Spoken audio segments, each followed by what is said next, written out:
tú me pides. Todos bienvenidos, aquí todos somos hijos, creados por el mismo Dios, amados por su mismo Hijo.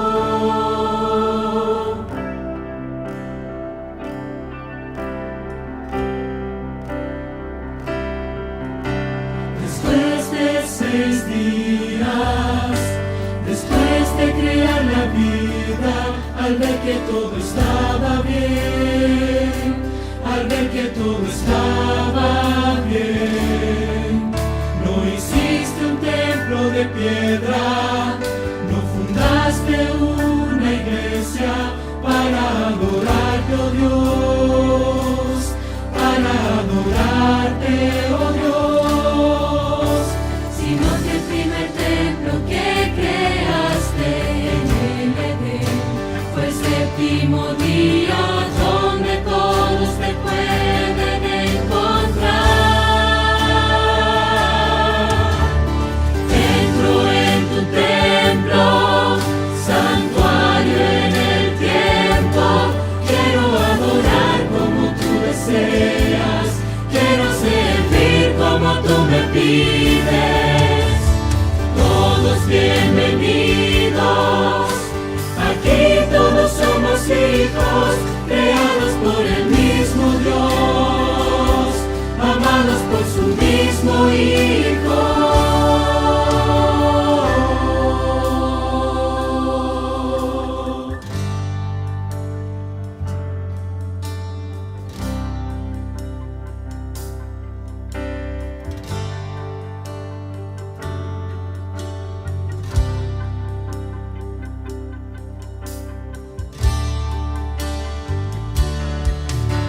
Después de 6 días, después de crear la vida, al ver que todo estaba bien, al ver que todo estaba bien, no hiciste un templo de piedra, no fundaste una iglesia para adorarte, oh Dios, para adorarte, oh Dios. De un sábado a otro juntos vamos a adorar, será eternamente ante la belleza de tu rostro. Entro en tu templo, santuario en el tiempo, quiero adorar como tú deseas, quiero servir como tú me pides. Todos bienvenidos, aquí todos somos hijos, creados por el mismo Dios, amados por su mismo Hijo. Entro en tu templo, santuario en el tiempo, quiero adorar como tú deseas, quiero servir como tú me pides. Todos bienvenidos, aquí todos somos hijos, creados por el mismo Dios, amados por su mismo Hijo.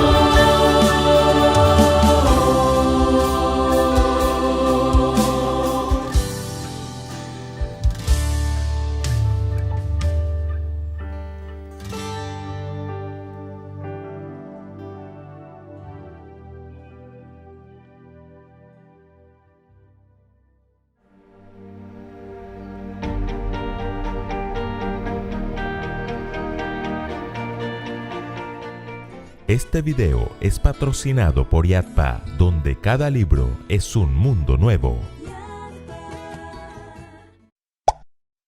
Escuela Sabática Like presenta la serie La Verdad Presente en Deuteronomio. Lección 3. El Pacto Perpetuo. La noticia era insólita pero verdadera. El jefe tenía tiquetes gratis a Cancún para todos sus empleados, tanto para los altos cargos como para los encargados de los servicios más básicos de la empresa. Sin embargo, había una clara instrucción que los empleados debían seguir. No podían llevar dinero ni una sola maleta. ¿Ustedes qué harían? Yo lo pensaría. ¿Cómo vamos a ir a Cancún sin dinero? Yo metería mi cepillo de dientes al bolsillo y a Cancún. Bueno, obviamente se trataba de un tema de confianza. La gran mayoría se presentó al aeropuerto al menos con una pequeña maleta. Otros llevaron dinero escondido en algún lugar y unos pocos se presentaron tal como lo exigió el jefe, sin dinero y sin maletas. A este grupo de empleados obedientes, el jefe los sorprendió con $2,000 en efectivo para cada uno y una maleta llena de ropa y artículos totalmente nuevos para que disfrutaran al máximo de sus vacaciones. Al preguntarles por qué se atrevieron a presentarse al aeropuerto sin dinero y sin maletas, había un elemento común en sus respuestas.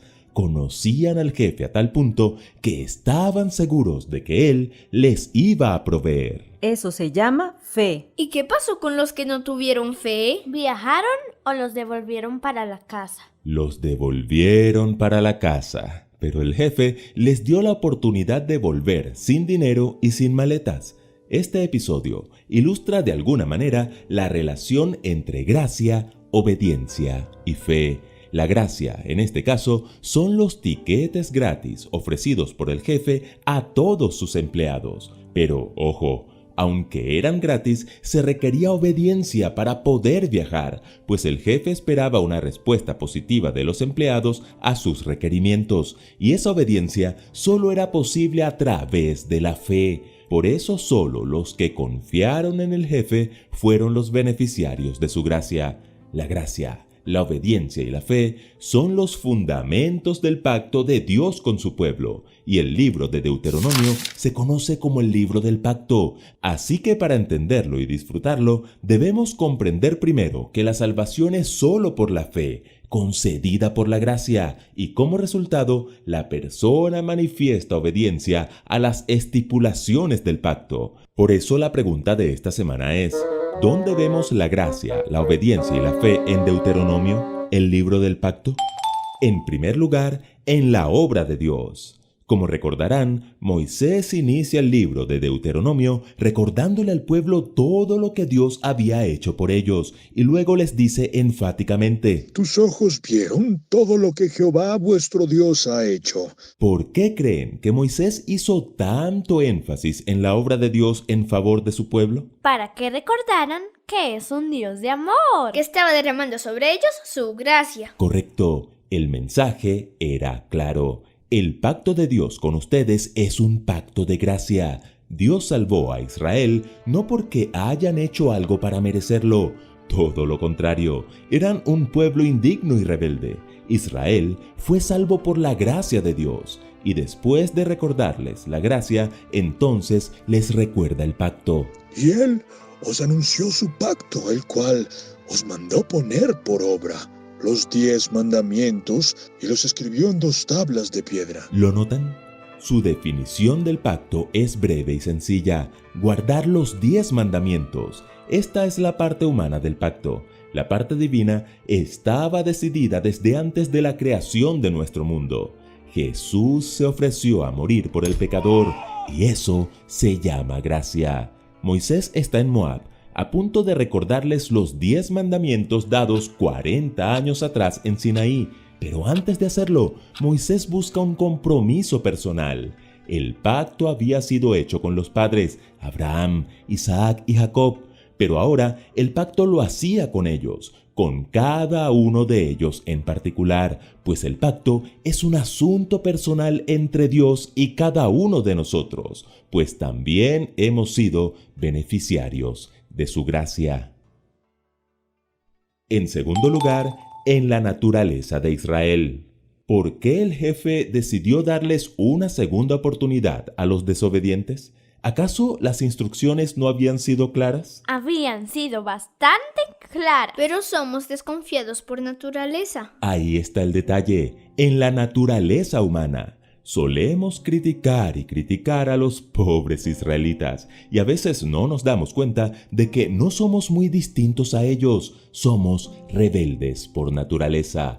Dios lo sabe, por eso Moisés les dijo claramente: No por tu justicia, ni por la rectitud de tu corazón, entras a poseer la tierra de ellos. Aquí también se manifiesta el pacto de la gracia. Dios trabajó por ellos a pesar de sus constantes errores. No hay mérito alguno en el hombre, ya sea como persona o como nación. Dios escoge a Israel por gracia, cumpliendo las promesas que había hecho a Abraham, a Isaac y a Jacob. Con seguridad, así es como funciona el Evangelio en la actualidad. El Señor no nos escogió por nuestra justicia, ni por nuestra rectitud, ni por nuestra linda cara. No podemos hacer nada para merecer el favor divino, ni siquiera somos capaces de vivir de acuerdo con sus estipulaciones, pero por su gracia, Dios nos extiende su pacto, nos perdona cuando lo quebrantamos y nos ayuda a mantenernos fieles a Él. Y en tercer lugar, en el llamado a ser un pueblo santo. Ahora prepárense para escuchar algo bien extraño. Como acabamos de ver, Moisés dijo que este pueblo no era justo ni recto, pero escuchen lo que dice a continuación. Porque tú eres pueblo santo para Jehová tu Dios. Jehová tu Dios te ha escogido para serle un pueblo especial, más que todos los pueblos que están sobre la tierra. ¿Qué? ¿Cómo le llama santo a un pueblo rebelde? Si ellos eran santos, yo soy Superman. Escuchen bien, aquí es donde se conjugan la gracia, la obediencia y la fe.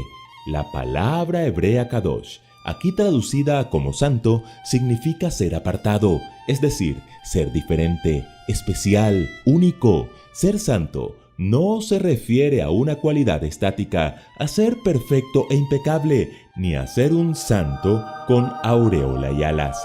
Al llamar a su pueblo a ser kadosh, santo, Dios llama a Israel a ser su pueblo, a estar separado de los demás pueblos para tener una relación especial con Él. Una relación de obediencia que es resultado de la fe, de una fe que a su vez es resultado de la gracia. En el Nuevo Testamento, Pedro nos llama linaje escogido, real sacerdocio, nación santa, pueblo adquirido por Dios. ¿Cómo es eso posible cuando el pecado está arraigado en nuestra naturaleza? ¿Debemos sentirnos perdidos ante nuestra imposibilidad de ser santos? Por supuesto que no. Dios nos llama a apartarnos para Él, a conocerle y a confiar en Él, tal como los empleados obedientes que confiaron en su jefe para presentarse al aeropuerto, sin dinero y sin maletas. Dios nos llama a aceptar su gracia, que es la vida eterna en Cristo Jesús, y a obedecer su palabra, sus mandamientos eternos, no para ser salvos, sino porque ya somos salvos. Porque por gracia habéis sido salvados por medio de la fe, y esto no de vosotros, sino que es don de Dios.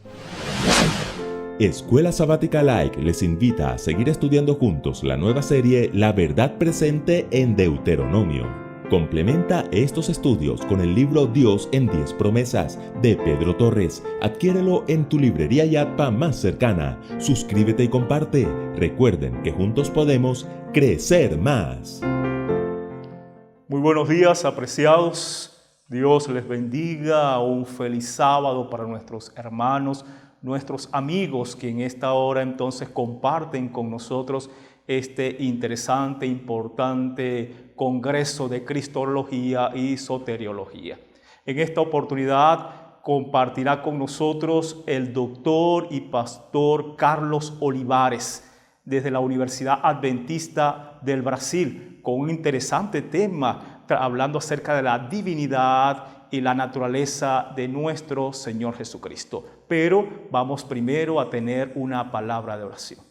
Dios eterno, un tema interesante, un tema para muchos controversial, pero pedimos que seas tú dirigiendo este congreso en esta hora, tu Santo Espíritu tomando nuestras mentes y nuestros corazones en el nombre de Jesús. Amén, amén. Adelante, pastor, doctor, el tiempo es suyo.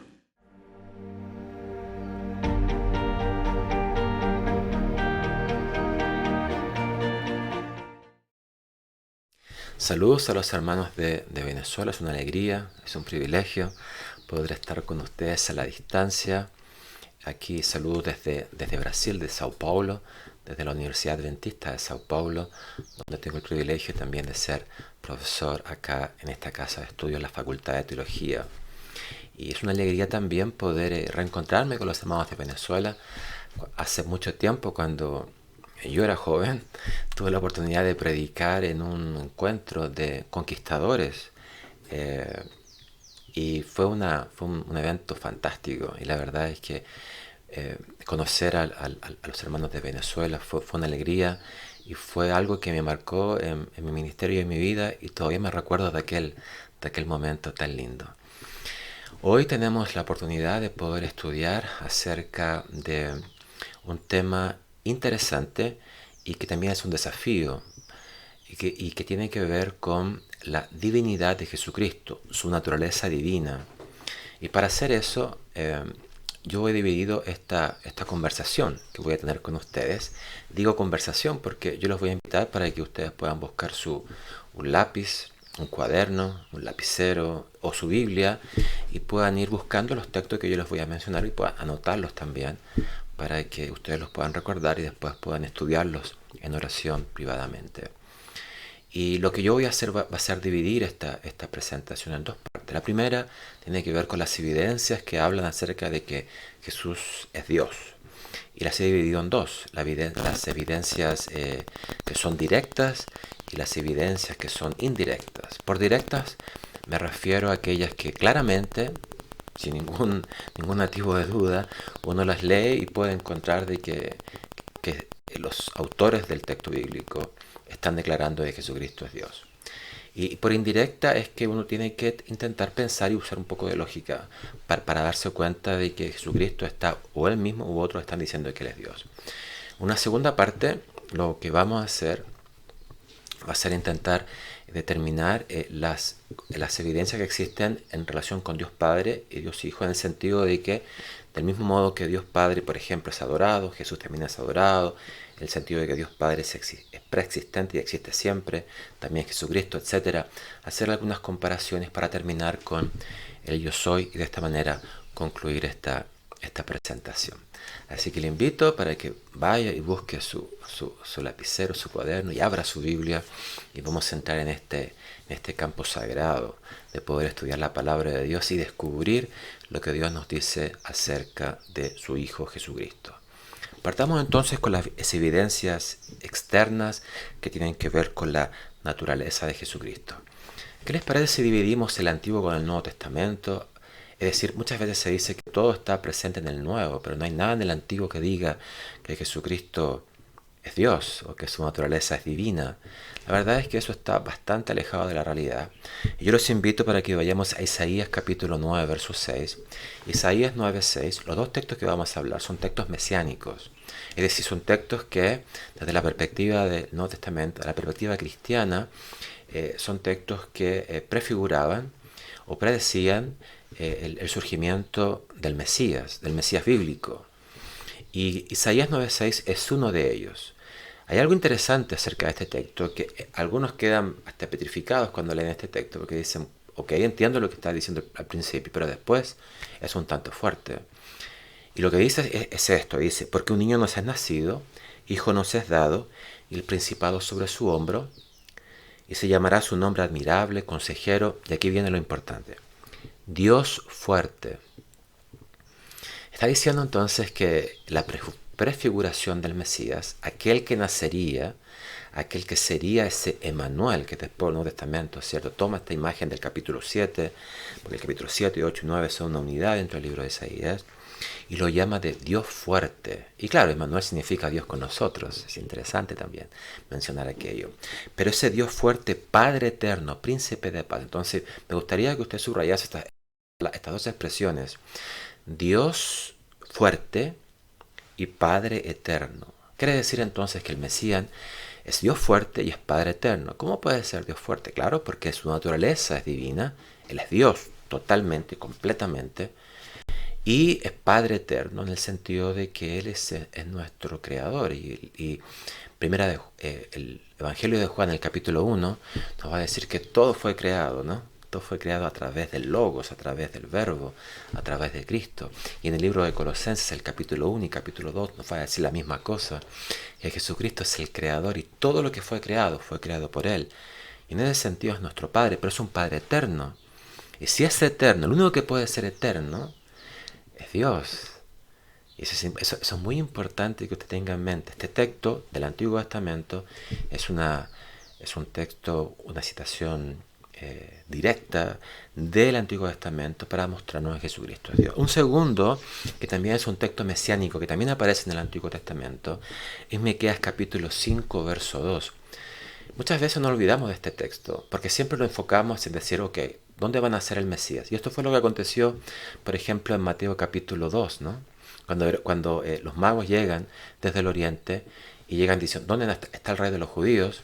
Herodes va y le pregunta a sus consejeros religiosos, a los escribas, ¿dónde van a ser el Mesías? Y ellos le dicen Belén. Y este texto es el texto que dice aquello, es un texto mesiánico. Y muchas veces nos quedamos solamente con el principio de este verso y no sabemos lo que dice el final. Miqueas 5:2 dice así: pero tú, Belén Efrata, pequeña para estar en las familias de Judá, de ti me saldrá el que será Señor en Israel. Y mire lo que dice ahora.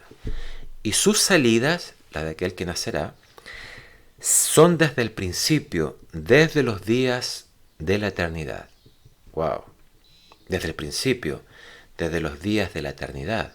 ¿Y qué significa eso? Significa finalmente que su existencia está mucho más allá de una medición cronológica humana.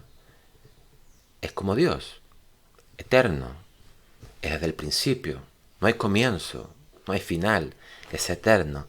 Y son dos textos mesiánicos que muchas veces usamos y nos olvidamos de la fuerza que ellos tienen para demostrar que Jesucristo es Dios prefigurado ya en el Antiguo Testamento.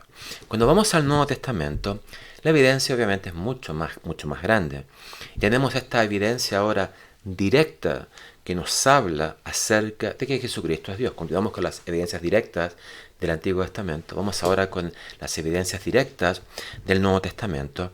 Y hay algunos textos que a veces hemos escuchado y sería bueno que nosotros subrayásemos ellos. El primero estaría en Romanos capítulo 9, versículo 5. Romanos 9, 5. Dice así: ¿de quién son los patriarcas y de los cuales según la carne vino Cristo? El cual es Dios sobre todas las cosas. Miren, está declarando Pablo, ¿no? El autor de esta carta, la carta a los romanos, escrita alrededor del año 57 después de Cristo, diciendo que Jesucristo es Dios, el cual es Dios sobre todas las cosas. Y después exclama, bendito por los siglos de los siglos. Es decir, ¿cómo alguien va a ser bendito por los siglos de los siglos si tuvo existencia temporal? Si es una existencia eterna, significa entonces que sería Dios. Porque lo que está diciendo Pablo es bendito para siempre, una imagen tomada también de su contexto hebreo. Es bendito por siempre, eternamente. Y ese único que puede ser bendito es Dios. Entonces, por siempre, antes, después, y lo será, siempre lo ha sido. Y entonces Romanos 9:5 nos dice, el cual es Dios sobre todas las cosas. Ese texto es importantísimo, que nos habla acerca de la eternidad de Jesucristo y de su naturaleza divina, sin duda. Un segundo texto, y me parece que el libro de Hebreos es un libro, una homilía que tenemos que constantemente estudiar, especialmente el capítulo 1 en este caso, y les recomiendo ir al capítulo 1 y estudiarlo. Y hay algunos versos que surgen en el libro, en esta homilía de los Hebreos, que muchas veces son olvidados. Y en esta homilía de los Hebreos notamos algo que es importante subrayar, y que es lo siguiente.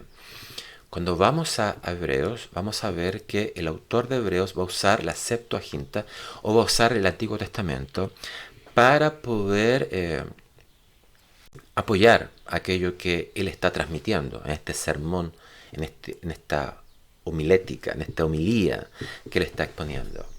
Y estos textos del Antiguo Testamento son importantísimos porque podemos ver cómo él los cita y después comparar con el texto que fue citado.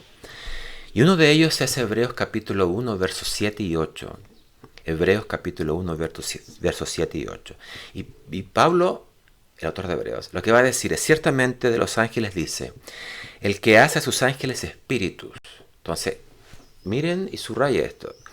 Ciertamente a los ángeles, primer grupo, son los ángeles, se está refiriendo. El que hace a sus ángeles, el que hace a sus ángeles. Entonces hay un asunto de creación, hay un tema, ¿cierto?, en el cual Dios está preocupado de que ellos sean algo. Está comparando, ángeles, Él los hace. Y después el verso dice lo siguiente, verso 8. Más del Hijo, más sería sin embargo, pero en contraposición con los ángeles, más del Hijo, es decir, de Jesucristo, dice así, tu trono, oh Dios, wow, tu trono, oh Dios. Es decir, que el Hijo no sería un ser creado, como los ángeles, sino que el Hijo sería Dios. Tu trono, oh Dios, por el siglo del siglo, es decir, eternamente, nuevamente. Cetro de equidad es el cetro de tu reino. Ese es un texto tomado del Salmo 45, verso 6. Y en ese Salmo 45, verso 6, ustedes se van a dar cuenta que es una suerte, ¿cierto?, de adoración divina del ser humano a Dios. Y el salmista va a decir, tu trono, oh Dios, es eterno y para siempre. Miren, y ese pasaje es aplicado ahora por el autor de Hebreos para Jesucristo. Entonces el autor de Hebreos lo que está diciendo es que Él es superior a todos los ángeles. Y después va a decir, Él es superior a Moisés, superior a todos los sacerdotes, etc. Es decir, que Jesucristo es superior a todo aquello que nosotros tenemos en mente cuando pensamos en términos del santuario, en términos de la realidad en la cual vivimos. Ese texto me parece que es maravilloso y fantástico, y es una citación directa que nos muestra de Jesucristo, sin duda es Dios. Cuando vamos a Tito capítulo 2, verso 13, en Tito 2, 13, aquí lo que podemos notar, una carta que fue escrita después del año 62, después de Cristo por Pablo, cuando Pablo todavía no estaba tomado preso en su segunda prisión del año 65 aproximadamente. Es decir, Pablo estaba libre, él escribe una carta para un pastor que estaba en Creta, y él va a expresar aquello, una suerte de exclamación, de adoración, va a decir, aguardando la esperanza bienaventurada, Tito 2.13, y la manifestación gloriosa de nuestro gran Dios y Señor Jesucristo. Algunos van a decir, no, está hablando de dos. En el texto griego, la verdad es que es uno solo. Eso es interesante. Cuando uno analiza el texto griego, hay una regla gramatical que nos muestra de que Jesucristo y Dios serían ese mismo personaje al cual Pablo se está refiriendo por causa de la eliminación del artículo, ¿no? Dentro del texto griego, una sintaxis nos muestra aquello. Y la versión me parece que es correcta, aunque algunos podrían decir, no está diciendo eso, pero sí está diciendo eso. ¿Por qué? Porque no hay ninguna coma que el traductor podría haber puesto para decir, no, yo pienso que son dos personas distintas. No, es una sola. Nuestro gran Dios y Salvador, Jesucristo. Jesucristo es Dios y es el Salvador. Pablo ya nos está mostrando acá que este Dios que tiene naturaleza divina nos salva. ¿Por qué? Porque en su naturaleza divina está el hecho de salvar. Hay un texto también ya escrito mucho tiempo después, casi al final del primer siglo, que es Primera de Juan, capítulo 5, verso 20. Anote ahí, Primera de Juan, capítulo 5, verso 20. Y este texto me parece que sigue siendo una citación totalmente directa acerca de lo que estamos conversando. Este texto va a decir así, pero sabemos que el Hijo de Dios ha venido, en este caso es Jesucristo, y nos ha dado entendimiento para conocer al que es verdadero. Y estamos en su Hijo Jesucristo. Este Jesucristo, el antecedente, este es el verdadero Dios. Al final del primer siglo, ya vimos varios ejemplos en términos cronológicos, y al final del primer siglo vemos que Juan llama a Jesucristo el verdadero Dios y la vida eterna. Él es el verdadero Dios y la vida eterna. Si es la vida que nunca pasa, quiere decir que solamente esa vida que no es prestada, una vida que no es derivada, una vida que solamente está en Él, eso solamente está en Dios. Y en este caso estaría en el Hijo, en su Hijo, Jesucristo, Dios, Hijo. Y por último, un texto que ustedes conocen bien, que es Juan capítulo 1, versículo 1. Es un texto que sin duda es es un texto directo entre los evangelios que nos muestra que Jesucristo, sin duda, es Dios. El autor lo va a llamar el Logos, y las versiones de la Biblia lo traducen como el verbo. El griego Logos puede significar palabra y puede significar verbo. ¿Por qué? Porque la palabra es algo cierto que es dado, que es creado, que crea, ¿okay? Que crea vida, etc. Entonces el traductor prefirió usar la palabra verbo, que viene desde la Vulgata, verbum, ¿okay? Y ese fue el énfasis que fue dado. Pero quizá la mejor traducción sería la palabra. ¿Por qué? Porque en el Antiguo Testamento tenemos a Dios creando con su palabra. Quiere decir que este acto creador del Antiguo Testamento sería Dios. Él es el creador divino, aquel que nos crea. Y dice así: en el principio era el verbo, y el verbo era con Dios, y el verbo era Dios. Y después el verso 14 va a decir: y aquel verbo fue hecho carne, que tiene que ver con la encarnación de Jesucristo. O sea, este versículo, sin duda, nos recuerda, es un eco del Antiguo Testamento, en el cual la palabra, Dios, la palabra, es aquel que crea, es aquel que da vida, es aquel que nos permite poder existir y por el cual todo fue creado. Por otro lado, existe otro verso en Juan, y para terminar el Evangelio de Juan, que también fue escrito Juan, de hecho, al final del primer siglo, que nos dice lo siguiente: es una declaración de Tomás. Cuando Tomás se encuentra con Jesucristo y él dice, cierto, no estoy tan seguro de lo que ustedes están diciendo y tengo que colocar mi dedo en su llaga, tengo que tocarlo con mis propias manos para saber si este hombre realmente es Jesucristo. En Juan capítulo 20, verso 28, dice: entonces respondió Tomás cuando Jesús se aparece y le dijo: Señor mío y Dios mío. Ahora, uno esperaría que Jesucristo en los versos siguientes dijera: Tomás, no digas eso, yo no soy Dios. No soy Dios, no digas eso. Pero la verdad es que no. Lo que hace Jesucristo es hablar acerca de que en realidad bienaventurados aquellos que creen sin haber visto, etc. Pero en ningún momento él reprende a Tomás diciendo: Tomás, no digas eso. ¿Por qué? Porque lo que Tomás está diciendo es verdad. Y Jesucristo no está diciendo que está errado. Es un hecho concreto que Jesucristo reconoce de que lo que se está diciendo es verdad, que Él es Dios, total, completo, no creado. Y existe también lo que llamamos de evidencia indirecta. Hablamos de esta evidencia directa, notamos, ¿no? Todos estos textos están diciendo: Jesús es Dios, Jesús es Dios, Jesús es Dios. Existen otras evidencias que pueden ser llamadas de evidencias indirectas. Estas evidencias indirectas son aquellas que no son tan claras, pero si uno nota el contexto, la lógica de cómo estas se desarrollan, uno puede notar que en realidad lo que se está diciendo es que Jesucristo es Dios. Primero, vamos para Juan capítulo 5, versos 16 hasta el 18, para tener un contexto de cómo estos versos funcionan. En Juan capítulo 5, Jesucristo está dialogando o discutiendo con los líderes religiosos por causa de un milagro que él ha realizado y que fue hecho en sábado. Y en el verso 16 dice así: y por esta causa, por lo que contextualmente ocurrió anteriormente este milagro, los judíos perseguían a Jesús y procuraban matarle porque hacía estas cosas en el día sábado. O las versiones de ustedes pueden también decir día de reposo, que corresponde al sábado. Y Jesús le respondió, por causa de esto, ¿no? Mi Padre hasta ahora trabaja y yo trabajo. Wow. Los judíos pensaban, ¿cierto?, que el único que podía continuar trabajando, y era una cuestión lógica, era Dios. Porque Dios era el que mantenía la naturaleza, el mundo bajo control. El que daba la vida, es el dador de la vida. Entonces cuando Jesús dice, mi Padre hasta ahora trabaja, es decir, en sábado, sigue trabajando, no para, y yo trabajo, lo que él está diciendo es que él es igual a Dios. Y como Dios, él continúa una actividad constante, no descansa.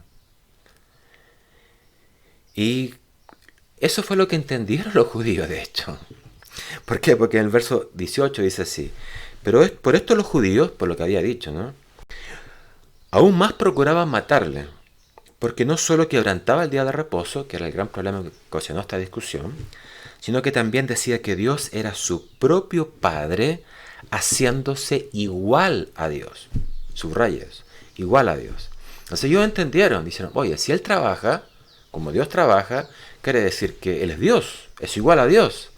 Entonces esta cita indirecta, o este contexto indirecto, nos muestra de que finalmente Jesucristo es Dios. Hay otro texto que es interesante también, que está en Mateo capítulo 3, verso 1 al 3. En este texto nos dice que Juan Bautista, el capítulo 3, la primera parte, aparece como aquel que estaba preparando el camino para la llegada del Mesías. Esa fue su función, preparar el camino para la llegada del Mesías. Entonces lo que dice Mateo, lo que dice después Marcos también, estos dos evangelistas, van a decir que este Juan Bautista apareció en el desierto predicando. Miren lo que dice el capítulo 3, verso 1 al 3, dice así: pues este de aquel, después del contexto de los versículos 1 y 2, pues este es aquel de quien habló el profeta Isaías, cuando dijo, voz de que clama en el desierto, preparad el camino del Señor, enderezad sus sendas. Okay. Preparad el camino del Señor. La pregunta sería, vamos a Isaías ahora. ¿Cómo es el texto de Isaías? El texto que los judíos tenían en mente como estaban esperando a este Mesías, y lo que Juan estaba diciendo, o lo que Juan estaba haciendo, mejor, lo que Juan estaba haciendo. Y ese texto aparece en Isaías 43. En Isaías 43, subraye esto. Este texto es interesante porque es el mismo texto que va a usar Marcos y Mateo para hablar acerca del trabajo o de la función de Juan Bautista de preparar el camino para la llegada del Mesías. Y dice así, Isaías 43, voz del que clama en el desierto, preparad camino a Jehová. Wow. En otras palabras, preparad el camino a Dios, preparad el camino a Jehová. Quiere decir que aquel que estaba viniendo, lo que estaba haciendo Juan el Bautista, preparando el camino para Jehová. Y este Jehová sería Jesucristo. Y dice más todavía el verso. Dice, enderezad la calzada en la soledad a nuestro Dios. Entonces, en otras palabras, en esta citación indirecta, podemos ver nuevamente que haciendo estas conexiones, podemos notar que para el evangelista, tanto para Mateo como para Marcos, y tanto para el contexto dentro de la función de Juan Bautista en términos históricos, él estaba preparando el camino a Jehová, preparando el camino a Jesucristo, al Jehová del Antiguo Testamento, a Jesucristo, quien es nuestro Dios. Dentro de estas citaciones indirectas, podemos conversar también de aquellas en las cuales podemos, y esta sería la segunda parte de esta presentación, que podemos compararlas con contextos donde Dios Padre está presente. Es decir, si Dios Padre es adorado, ¿puede alguien más ser adorado? Y si alguien es adorado, quiere decir que tiene las mismas características que Dios Padre. Son entidades separadas. Uno es el Padre, uno es el Hijo, ¿no? Recuerden cuando Jesucristo fue bautizado, Jesús fue bautizado, el Padre habló del cielo, una persona distinta, y el Espíritu vino, una persona distinta, y esa Trinidad está presente dentro del texto. Entonces quiere decir que este sería Dios Hijo. Entonces si comparamos a Dios Padre con Dios Hijo, lo que podemos ver en términos de textos indirectos es que los dos finalmente tienen la misma cualidad. No hay diferencias en el sentido de que uno es inferior al otro, no. Ambos son Dios, naturaleza divina, y en este caso nos vamos a enfocar en el Dios Hijo, pero siempre teniendo en consideración a Dios Padre para que tengamos esto en mente, que desde una perspectiva antigua sería un tanto extraño entender esto, y eso puede acontecer todavía hoy.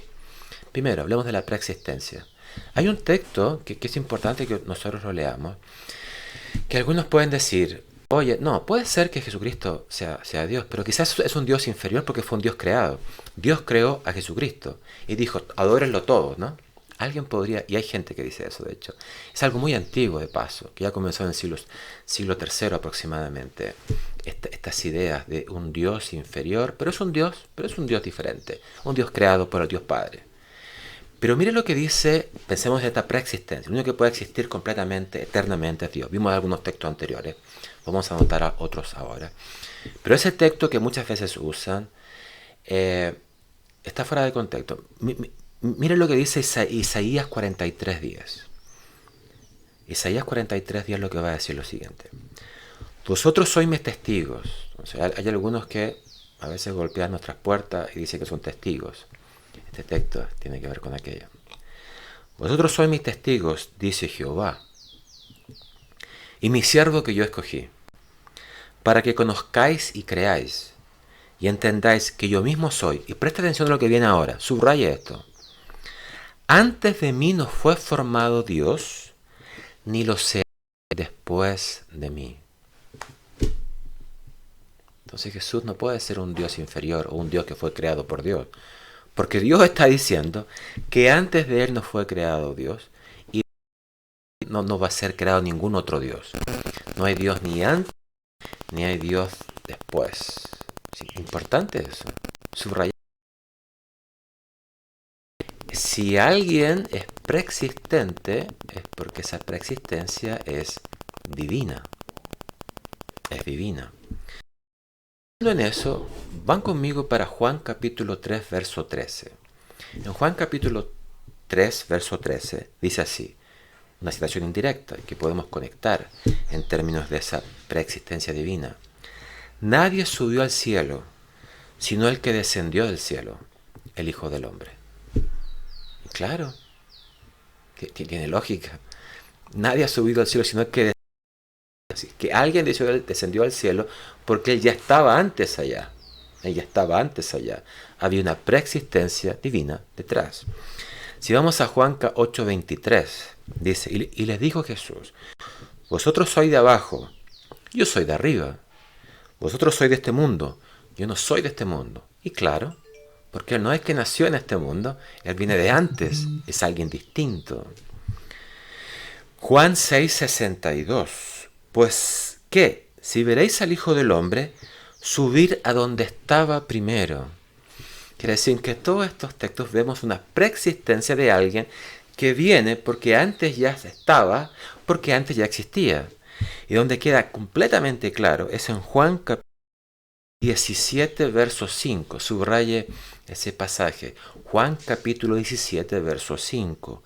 Ahora pues, Padre, glorifícame tú al lado tuyo, con aquella gloria, note bien, con aquella gloria, dice Jesucristo, que tuve contigo antes que el mundo fuese. Quiere decir que la gloria que Dios y Dios Padre y Dios Hijo comparten antes que el mundo fuese. Es parte de esa eternidad, es parte de esa preexistencia que está presente en el texto. Y Juan, el Evangelio de Juan, se preocupa mucho de situar estos textos. Yo les fui mostrando ahí todos textos juaninos, ¿no?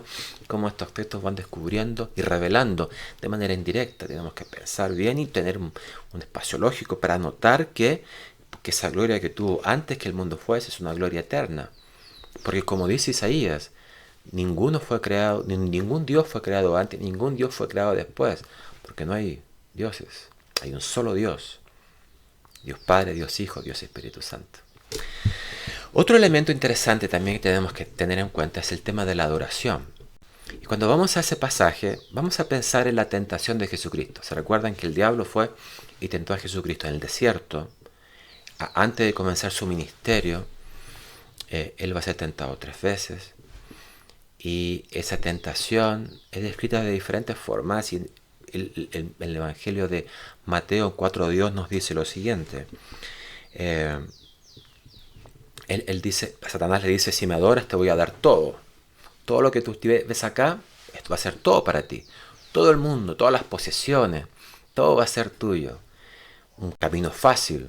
Es cosa que me adores, no tienes que morir, no tienes que morir, no tienes que hacerlo, no tienes que cumplir la misión a la cual viniste, le dice el diablo. Si me adoras, todo va a estar bien. Y Mateo 4:10 dice, entonces Jesús le dijo, vete, Satanás, porque escrito está, al Señor tu Dios adorarás y al solo servirás. Miren lo que dice Jesucristo, solo Dios debe ser adorado. Eso es lo que está diciendo Jesucristo, citando el libro de Deuteronomio, citando el Antiguo Testamento. Solo a Dios adorarás. Eso es lo que dice el mandamiento. Éxodo capítulo 20, Deuteronomio capítulo 5. Solo a Dios adorarás, a nadie más. Pero después nos encontramos, por ejemplo, con Hebreos capítulo 1, verso 6. Ese libro que yo les dije que les recomiendo, esa homilía, leerla por completo, estudiarla, acerca del santuario celestial, etc. Y es la imagen de Jesucristo como es presentado como superior a todo. Superior a todo. No hay superior a Jesucristo. No hay nadie superior a Jesucristo. Y Hebreos 1:6 dice así. Y otra vez cuando introduce al primogénito, es decir, a Jesucristo en el mundo, dice, adórenle todos los ángeles de Dios. Entonces, el único que puede ser adorado es Dios. Pero ahora Dios dice, adórenle todos los ángeles de Dios. Es decir, que Dios, que Jesucristo, puede ser adorado, por lo cual Jesucristo es Dios.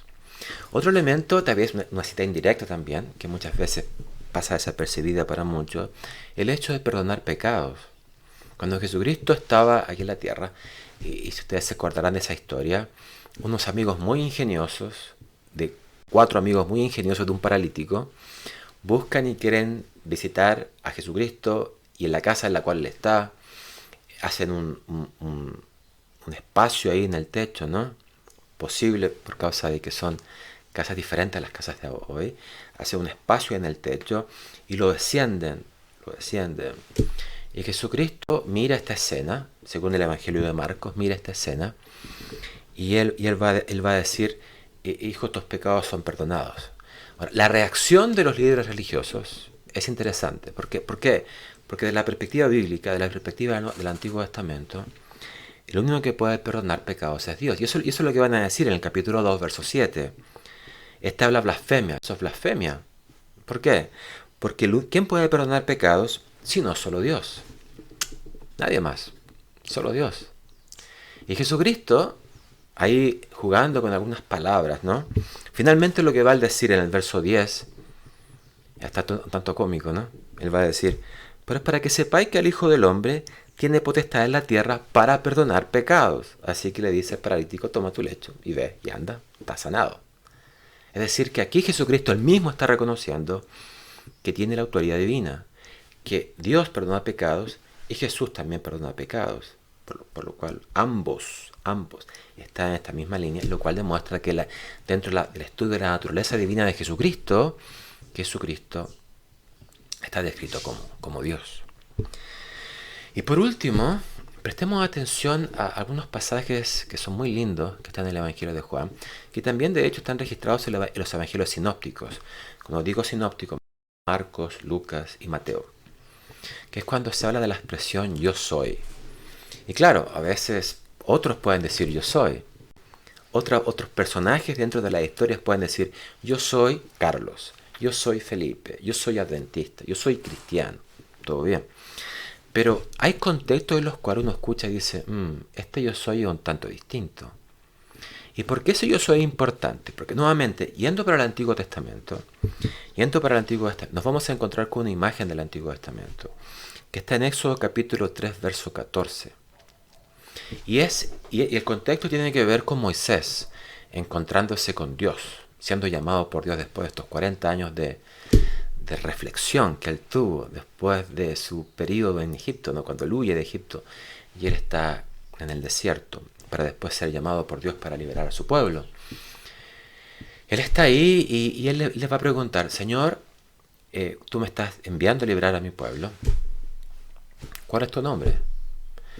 ¿Qué les voy a decir acerca de quién tú eres? Cuando ellos me pregunten, ¿quién te envió? Entonces Dios responde y dice así, y respondió Dios a Moisés, Éxodo 3:14, y respondió Dios a Moisés, yo soy el que soy. Y dijo, así dirás a los hijos de Israel, yo soy, me envió a vosotros. Entonces quiere decir que esta frase, yo soy, que aparece dentro de los profetas, por ejemplo, cuando Dios se refiere y se encuentra con sus hijos y les dice, o los llama, o los invita a transformar su vida, o Él se presenta, esta expresión, yo soy, va a estar constantemente repetida. Yo soy. O sea, hay un contexto divino, hay un contexto importante que hay que tener en cuenta, ese yo soy el que soy. Cuando vamos al Evangelio de Juan, en el capítulo 8, Jesús nuevamente está discutiendo con líderes religiosos y ellos van a preguntar algunas cosas y en un momento Jesucristo va a decir 8:58. Juan capítulo 8, verso 58. Jesús les dijo, de cierto te digo. Cuando dice de cierto, esa expresión es una expresión, ¿cierto?, que significa amén, amén, la verdad. En el texto griego aparecería de esa manera, una imagen de los hebreos, es decir, no tengan duda, él está diciendo. No tengan duda, es algo que ahora les digo, sin dudar. De cierto os digo, antes que Abraham fuese, yo soy. Y claro, aquí hay un problema gramatical. Pues hay alguien que nos está escuchando y es profesor de español, etcétera, va a decir, wow, aquí hay un problema gramatical bastante grande. Y el problema gramatical es que debería decir, antes que Abraham fuese, yo era. Y claro, yo era. Eso sería lo correcto. Pero Jesucristo nos dice, antes que Abraham fuese, yo soy. Porque ese yo soy es el yo soy del Antiguo Testamento. Ese yo soy es un yo soy que dice, yo siempre he existido y siempre existiré. Yo no tengo comienzo, no tengo final. Yo soy eterno. Y ellos entendieron esto claramente. ¿Por qué? Porque si ustedes siguen leyendo el capítulo 8, después del verso 58, lo quisieron apedrear. Y claro, porque lo que está diciendo era una herejía, una blasfemia. Pero no, en términos bíblicos es una realidad. Jesucristo es ese gran yo soy. Y teniendo esta imagen, Jesucristo en el Evangelio de Juan, reiteradas veces, ¿no?, él va a tomar este yo soy eterno, este yo soy divino, este yo soy de esta divinidad, quién es él, ¿no?, completamente divino. Y él va a acrecentar un complemento. Y ese complemento va a estar relacionado con varias instancias. Yo soy el pan de vida.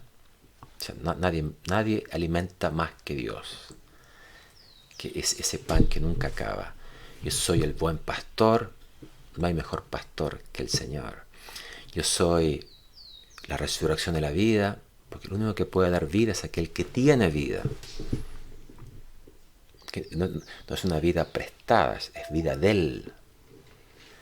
Y Él va a decir entre esas, y con esto yo voy a concluir mi presentación, va a decir una que es un yo soy con complemento, que me parece fantástico y que nos ayuda a entender esta relación divina con Cristo y que nos muestra que este Dios Cristo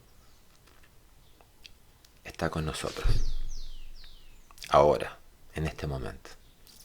Él dice, en Juan 14:6, cuando alguien dice, pero ¿cómo sabemos cuál es el camino? Pregunta de Felipe, ¿cuál es el camino? Y Jesús va a decir, Jesús le dijo, yo soy el camino y la verdad y la vida. Nadie viene al Padre sino por mí. Yo soy el camino, la verdad y la vida. El único camino es el camino de Dios, el camino de Jesucristo. La única verdad es la verdad divina, es la verdad de Jesucristo. Y la única vida es la vida de Dios, la vida divina, la vida de Jesucristo. Quiere decir que ahora en estos momentos difíciles que podamos vivir, Jesucristo es aquel que nos lleva y nos dirige al mejor camino, al camino divino, que nos muestra la verdad. Entre tantas verdades con minúsculas que hay en el mundo, Él es la única verdad, que nos da una existencia y nos permite entender y nos permite comprender todo. Y por último, en un mundo que muere, en un mundo enfermo, eres la vida, porque Dios es la vida y Jesucristo es Dios. En conclusión, amigos, amigas, hermanos, hermanas, podemos decir que sin duda el Nuevo Testamento y el Antiguo, en esta conversación que ambos pueden tener, declaran sin tapujos, abiertamente, que Jesucristo es Dios. Pero ese Dios, y eso es importante, es un Dios no ausente, que está lejos, es un Dios presente que nos ama, porque eres el camino, el único camino, la única verdad y la única vida. Que Dios nos bendiga y que nos pueda ayudar siempre a crecer en el conocimiento para comprender y conocer mucho más a Jesucristo. Le damos gracias a Dios y al pastor, al doctor Carlos Olivares por tan interesante tema.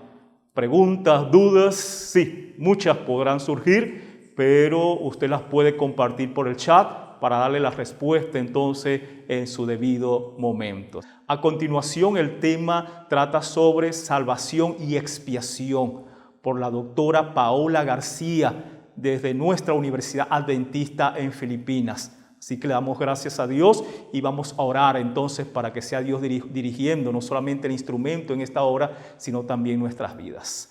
Cariñoso Dios, Padre Celestial, que nuestro corazón y nuestras mentes en esta hora sean sometidas por tu poder, por el Espíritu Santo, de tal manera que pueda iluminarnos y podamos entender este interesante tema en el nombre de Jesús. Amén, amén. Muy bien, doctora Paola García, el tiempo es suyo.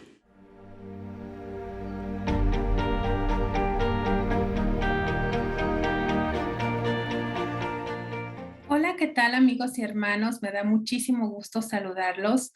Espero que se encuentren recibiendo las bendiciones de Dios en su vida.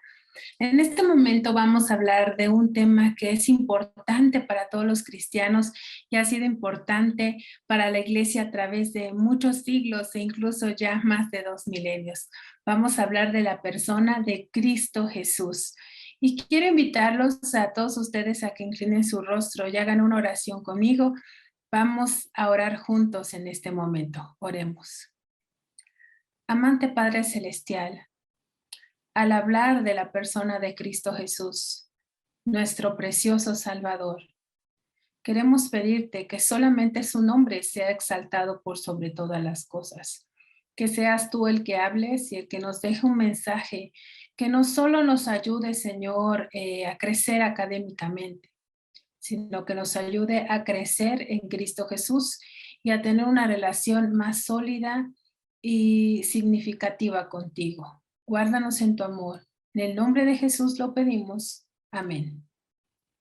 Muy bien, queridos amigos y hermanos que nos acompañan, voy a comenzar en este momento a compartir mi pantalla para que todos ustedes puedan seguirme en el tema de este momento. De mi momento voy a compartir mi pantalla.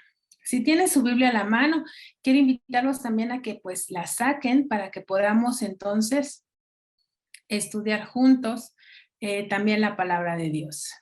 Muy bien, aquí tenemos nuestra pantalla, espero que lo puedan ver. Y vamos a comenzar. Bueno, queridos amigos y hermanos, yo titulé a esta presentación, a este pequeño tema, Cristo, nuestro precioso y único Salvador. Porque para mí, cuando hablo de Jesús, es maravilloso saber que tengo un precioso Salvador único, diferente a los demás, y que es el único que podía ejecutar la salvación.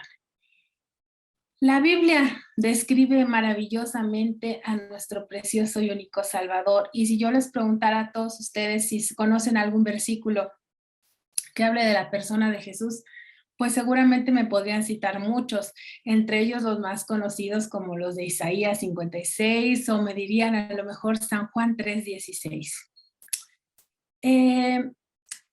Nuestra doctrina adventista establece muy claramente y muy bien delimitadamente quién es Jesús y la persona de Jesús. Nosotros como adventistas creemos primeramente que hay un solo Dios, Padre, Hijo y Espíritu Santo, que es la unidad de 3 personas. Creemos en un Dios en 3 personas y dedicamos tiempo a estudiar a cada una de las personas de la deidad por separado. Cuando estudiamos a la persona del Hijo, pues estudiamos Cristología.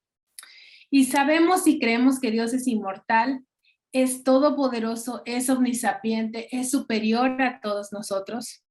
Y algo muy interesante, es infinito, nosotros somos finitos, Dios es infinito, pero escapa a la comprensión humana. Si Dios escapa a la comprensión humana y nosotros como cristianos queremos tener una relación con Dios o conocer más a Dios, ¿cómo podemos hacerlo entonces? La única manera de conocer a Dios es a través de su autorrevelación.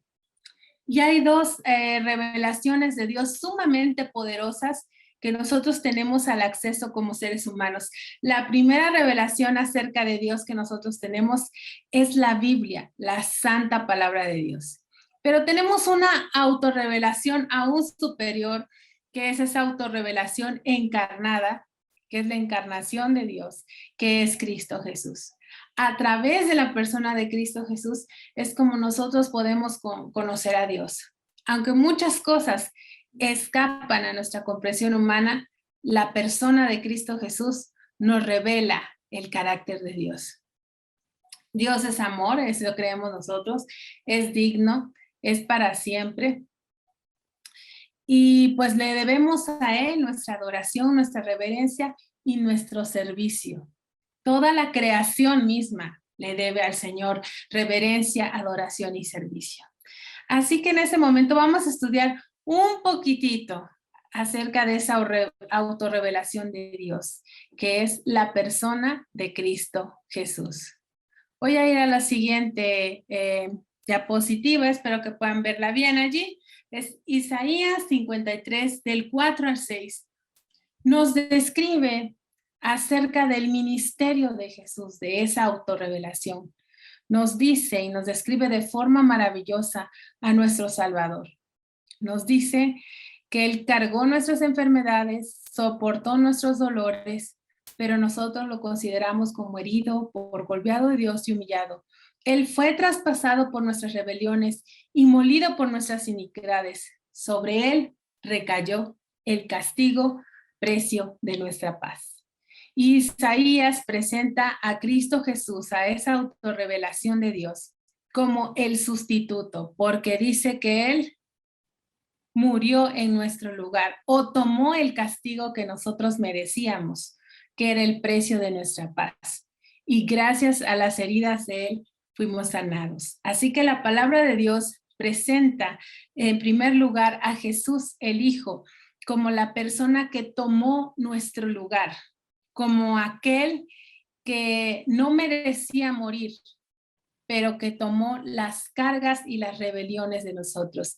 O sea, Jesús es la solución para el pecado que se promete desde el libro de Génesis, en el contexto de la caída. En Génesis 3 existe la promesa de un Salvador, de alguien que nos va a reconciliar nuevamente con Dios y que va a tomar nuestro lugar. Y esa persona es Cristo Jesús, nuestro Salvador. Nosotros sabemos que cada uno de los evangelios, bueno, eso dice el Antiguo Testamento, ahora vamos un poquito al Nuevo Testamento, y es ahí donde quiero analizar un poquito más a fondo en este momento. Cada uno de los evangelios fue escrito con un propósito. Y si nos damos cuenta, por ejemplo, Mateo, a diferencia del Evangelio de Juan, él exalta mucho la parte humana de Cristo Jesús. Él presenta a Jesús como un Jesús, dice, hijo de David, hijo de Abraham. Presenta su genealogía en el primer capítulo, en contraste con Juan, que no toma en cuenta nada de su genealogía, sino que quiere comprobar el origen divino de Jesús. Así que en Mateo, capítulo 1, versículo 1, vemos ese intento del evangelista de mostrarnos esa parte humana de Jesús. En aquel tiempo era muy importante saber de qué familia venías, cuál era el origen, cuál era tu linaje. Y Mateo demuestra que Jesús es ese Jesús humano, que tiene una genealogía humana, que es un hijo de David, hijo de Abraham. Sabemos que Jesús no era literalmente hijo de David, hijo de Abraham, pero Mateo desde el versículo 1 nos dice, no es hijo de ellos, pero es de la descendencia, de la genealogía de ellos. Así que Mateo se esfuerza muchísimo en el primer capítulo en demostrarnos el origen humano de Cristo Jesús. Versículos más tarde, en el 1:21, nos dice, Él es Jesús, Él es Jesús, el Salvador, porque Él salvará al pueblo de sus pecados. Ahora nos presenta la misión de Jesús. Él es ese Jesús humano que sabemos su origen, que estuvo aquí en esta tierra, que viene de la descendencia de Abraham y de David. Es el que hemos esperado como Mesías, es ese rey Mesías, y Él salvará al pueblo de sus pecados. Es decir, en el primer versículo deja clarísimo el origen humano de Jesús. Y en el versículo 1:21 deja clara la misión y el propósito por el que Jesús vino. Pero en Mateo es un poco diferente. Los primeros versículos de Mateo no nos dice Jesús era hijo de Abraham, era hijo de David, esta fue su genealogía, así fueron las cosas, no. Lo introduce diciendo, en el principio ya existía el verbo. Si sustituyéramos la palabra verbo, que por cierto, el verbo en todos los idiomas es la parte activa, por así decirlo, y la parte fundamental en el entendimiento de una lengua, pues aquí podríamos decir que el verbo es la parte fundamental del entendimiento de la teología cristiana. Y en el principio ya existía el verbo, o sea, Jesús. Y el verbo estaba con Dios. Había una existencia eterna del verbo y había también una relación eterna, ¿verdad? Y el verbo era Dios. Él estaba con Dios en el principio. Por medio de Él todas las cosas fueron creadas y sin Él nada de lo creado llegó a existir. Juan no nos presenta a un Jesús humano, nos presenta a un Jesús divino, un Jesús que estaba allí con el Padre desde el principio de la eternidad. Alguien que estuvo presente en la creación del mundo, alguien que tiene el poder como el Dios que es. Nos presenta a un Jesús poderoso, a un Jesús totalmente diferente al que nos presenta Mateo. Nos los presenta con una genealogía con falencias, presentándonos la parte de Jesús donde pues tenía algunos familiares incómodos incluso, y los presenta de manera textual. Pero Juan no quiere presentarte a la familia humana de Jesús. Juan quiere decirte que Jesús es Dios y que ya existía desde los días de la eternidad y que Él estuvo presente en la creación del mundo. Génesis capítulo 1, en donde nos habla de en el principio creó Dios los cielos y la tierra, pues no usa la palabra de Dios en sentido singular, lo usa en sentido plural, dándonos a entender que había más de una persona involucrada en la creación. Y Juan capítulo 1, versículo 3, corrobora esto y nos dice, por medio de Él todas las cosas fueron creadas, sin Él nada de lo creado llegó a existir. Él estaba allí presente en la creación del mundo. Y versículos más adelante, en el 1:14, nuevamente al igual que Mateo presenta la parte humana y presenta la misión. Y ahora Juan presenta la parte divina y presenta su misión. Y el verbo, como sabemos que Él era divino, primero para poder estar con nosotros necesitaba que se hizo carne y habitó entre nosotros. Y vimos su gloria como del unigénito del Padre, lleno de gracia y de verdad. ¿Por qué Él no dice vino a salvar al pueblo de sus pecados? Porque Jesús tuvo dos misiones, la que presenta Mateo y la que presenta Juan. En primer lugar, la que presenta Mateo, salvarnos a nosotros y reconciliarnos con Dios. Pero la segunda, que también es muy importante, era mostrarnos al Padre. Dice, vimos su gloria como del unigénito del Padre, lleno de gracia y de verdad. Entonces vemos cómo los evangelios se complementan. Mateo muestra la parte humana y la misión que Él tiene para con nosotros de reconciliarnos. Pero Juan muestra la parte divina de Jesús y muestra la misión que Él tiene de mostrar al Padre, de mostrarnos la gloria del Padre. Juan 1:18 continúa después diciendo, a Dios nadie lo ha visto nunca. Entonces dice uno, bueno, si a Dios nadie lo ha visto nunca, ¿cómo podemos conocerlo? el Hijo unigénito que es Dios y que vive en unión íntima con el Padre, nos lo da a conocer. Entonces el evangelista dice, no lo hemos visto nunca, pero la única forma de conocer a Jesús es conociendo al Hijo unigénito. Y la palabra pues en griego traducida de unigénito es monogenes. La palabra monogenes es una palabra muy interesante, porque si bien para nosotros unigénito significa alguien único o el único hijo de alguien, tú eres hijo unigénito de tu padre, en realidad la palabra en español se queda corta con el sentido real de monogenes. Monogenes significa único en su tipo, no hay otra persona igual que él, no hay otra persona que sea como Jesús, no hay nadie más en la tierra o en el cielo que sea como él, solamente Jesús. ¿Y cómo es Jesús? ¿Por qué la Biblia dice monogenes? ¿Qué es? ¿Cómo es la naturaleza de Jesús? ¿Cómo es la persona de Jesús? Los evangelios nos lo dicen claramente, Mateo y Juan. Cristo posee dos naturalezas, la divina y la humana, que están unidas en una misma persona, sin que ninguna de las naturalezas pierda sus propiedades ni su individualidad, pero sin estar separadas. Esto solamente es una característica de Cristo Jesús. No hay otra persona de la deidad que la tenga, no hay otra persona humana o alguien en especial que la tenga, solamente Cristo Jesús. Él es el único monogenes, el único en su tipo que posee las dos naturalezas, divina y humana. Y aquí es donde viene la siguiente pregunta que muchos se han hecho. Si Jesús vino en forma humana y los humanos somos pecadores, ¿quiere decir que Jesús vino con la naturaleza antes o después de la caída? Esa es la siguiente pregunta que muchos se hacen. Es decir, vino con una naturaleza prelapsaria, una naturaleza humana prelapsaria o una naturaleza humana poslapsaria.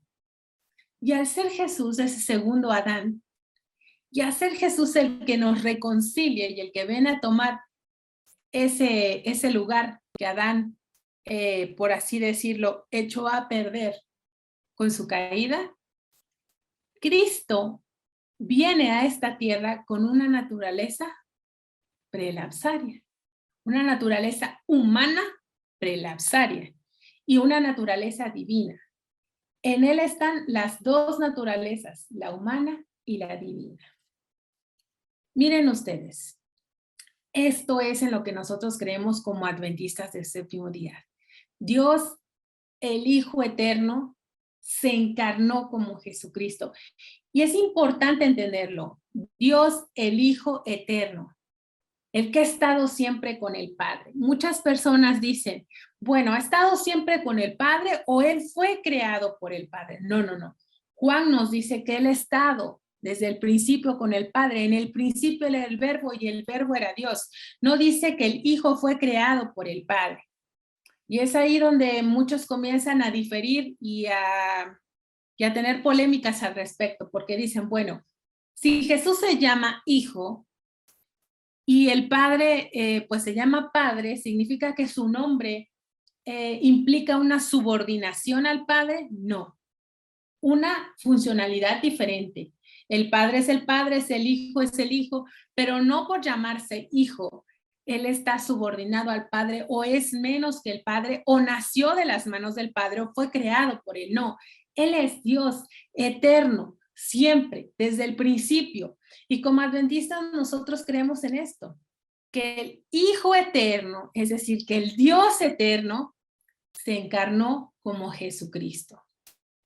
Por medio de Él se crearon todas las cosas, ha estado presente desde la fundación de este mundo y se reveló el carácter de Dios, es decir, Él es la autorrevelación de Dios. Por medio de Él se llevó a cabo la salvación de la humanidad y se juzga al mundo. Aunque nosotros reconocemos que Jesús murió en la cruz del Calvario como parte del plan de salvación de Dios, también debemos de reconocer que cada una de las personas de la deidad ha estado en una participación constante en algún momento de la historia de la humanidad. Dios el Padre lo vemos revelado fuertemente en el Antiguo Testamento, mostrándoles la ley de Dios, guiándolos en el desierto, escuchando su voz. Ahí vemos al Padre anunciando a Cristo Jesús a través de los profetas y de sus siervos y enviando a Cristo Jesús. Él es el que envía a Jesús en el momento oportuno. Mas venido el cumplimiento del tiempo, Dios envió a su Hijo nacido de mujer. Y Jesucristo es la persona que vemos activa en el Nuevo Testamento, quien murió por cada uno de nosotros en la cruz del Calvario, quien nos reveló el carácter de Dios. Pero el Espíritu Santo también juega un papel muy importante en la salvación.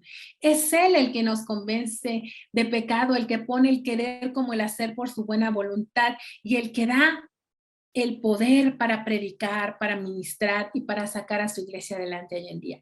Cada una de las personas de la deidad ha tenido un papel fundamental en la historia de la salvación. A esto sabemos que se le llama economía divina. Y bueno, yo soy estudiante de misiones y no puedo dejar de maravillarme en el concepto de Missio Dei. El concepto de Missio Dei es o propone que nosotros debemos de leer la Biblia con otros ojos y comenzar a ver la Biblia como el libro de la misión de Dios, donde vemos manifestada cada una de las personas de la deidad precisamente. Y el concepto de Missio Dei nos dice que el Padre envió al Hijo en el momento correcto a salvarnos y el Hijo nos envía a nosotros. Y esa autoridad del cielo que envió al Hijo es la misma que nos envía a nosotros y la misma que nos da poder por medio del Espíritu Santo. Observen ustedes qué más o cómo creemos los adventistas del séptimo día.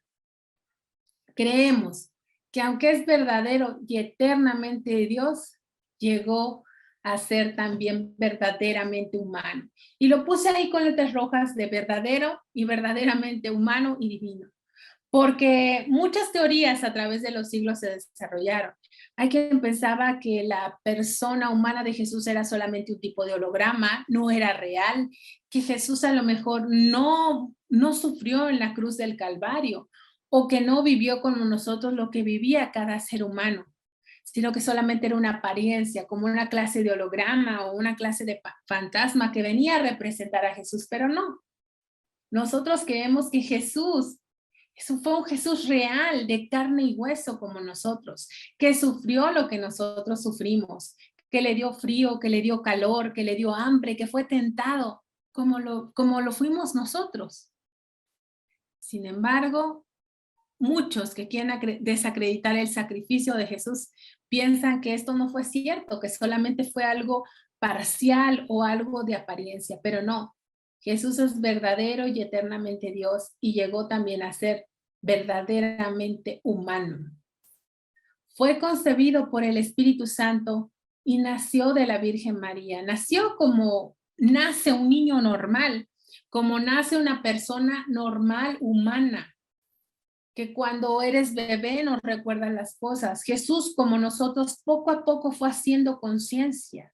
Él necesitaba ser guiado como fue guiado cualquier niño. María lo guió y lo educó como se educaban a los niños de esa época. Vivió y experimentó la tentación como ser humano, pero ejemplificó perfectamente la justicia y el amor de Dios.